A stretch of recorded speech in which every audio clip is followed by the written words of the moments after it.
Joining us now is Citizen Kane from citizenfreepress.com. That is citizenfreepress.com. Mr. Kane, it's been a while. We are here now on the first day of early ballots, boom, that have been sent out in Arizona. It is election day for 30 days here in Arizona, and we are going to dominate early voting, and we're going to beat the Democrats on mail. Mr. Kane, welcome to the program.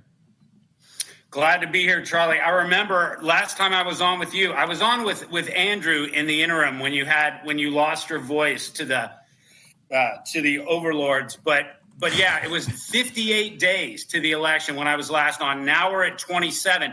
And you know, Charlie, I put it in the stack. People who read the stack, they've seen it. The work that TP Action has been doing in multiple states, but especially Arizona, and the work that you personally have been doing on college campuses. I kept all this stuff in the stack so people can go and use Control F and still find all these clips. There's a great clip of Charlie at Grand Canyon University. Just the students are going wild. Same thing at Arizona State. I think one of the things, if you follow Charlie on Twitter that you see repeatedly in his account is that there's a sea change going on college campuses, especially among younger men.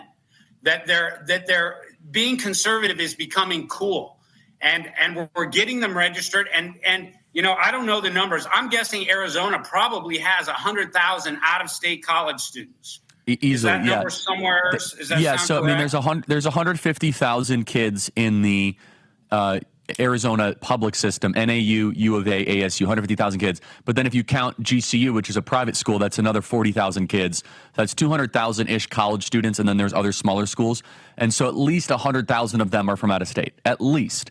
Yeah, I mean, you have at least 100,000 out-of-state ones. And, Kane, in just one day at GCU, we registered 750 new voters for Trump. In one day, we registered 750 new voters for Trump. And in fact, this is amazing, Kane. On the last day of voter registration on Monday, Turning Point Action, we registered 3,000 new voters. 3,000 new voters, Kane. That is 30% of the deficit of what Trump fell short of in 2020. I know it was that close. People need to remember the margins were that close. And, this strategy of college students and even out-of-state college students that you are pursuing in Nevada and Arizona, and Scott Pressler is pursuing in Pennsylvania. Obviously, Pennsylvania probably has 200,000 college students at least. So it's a fantastic strategy. I'm glad that our side is finally, taking advantage of it. And one last thing, all this hard work that you and Andrew have been doing in Arizona, as you know, and as in the stack, if Trump wins Georgia, whereas polling is the strongest, we would have to say, from the 7 swing states, if Trump wins Georgia and North Carolina and Pennsylvania, it's over. Yeah. It's Arizona will be icing on the cake. Yeah, Arizona. Yeah. And by the way, just so we're clear, but we need to plan as if we need Arizona, right? What if we lose Pennsylvania and they do some crazy stuff? What if there's a terror attack in Philadelphia?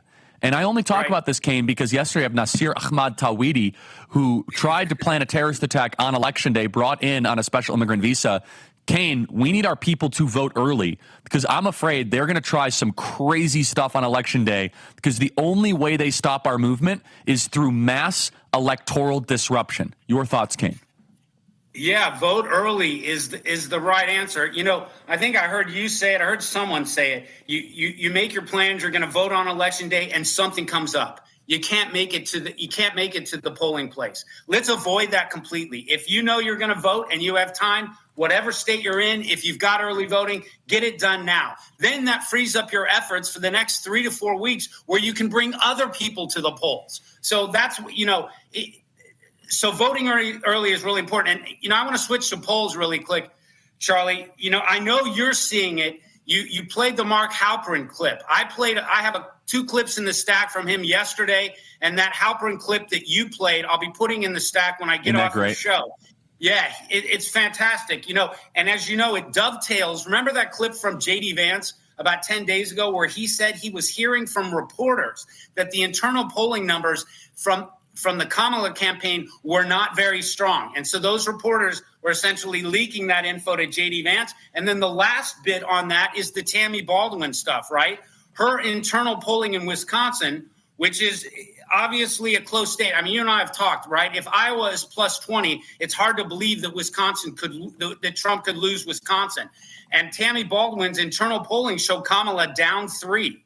And so I have a feeling that this oversampling of Democrats is still going on in the major polls. And that's why we've probably seen Kamala do a little bit better.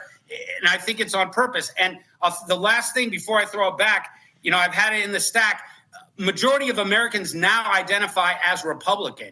And the generic ballot is also leaning Republican, 36, 35, 38, 37, either way. So the point is this oversampling of Democrats should end. And I think that's why Kamala has done so well in these public polls. Well, you make up a really smart point here, Kane. I want to zero in on it. One of the reasons why I think we're starting to see the separation speed and the collapse of Kamala's internals, over 80 million people watched part of the J.D. Vance-Tim Walz debate, and nearly over 130 million people saw clips of it if you count social media. I think the J.D. Vance triumphant win on the vice presidential debate helped us a lot, and I don't think that's getting the media coverage that it deserves. I think J.D. Vance is one of the reasons why we're seeing separation. It's a great point, and I agree. The media hasn't covered it. Even conservative media hasn't covered it. I tried to do it on debate night. I gave him 5 or 6 headlines heading into the morning showing his domination. But I agree. I was impressed in the first 60 seconds from J.D. Vance when he decided not to talk about issues and just reintroduce himself to America. And as you know, in these debates, most people only watch 15 minutes. So they're going to remember those first 60 seconds from Vance where he talked about his tough upbringing. And I think, overall, he did a fantastic job. We know the polling showed, even CNN, I believe the polling was 60-40 that Vance had won. So, you're right. It's something that's not been talked about. It's definitely helped build the momentum, and you can see the confidence from Vance since the debate. At least I've seen it.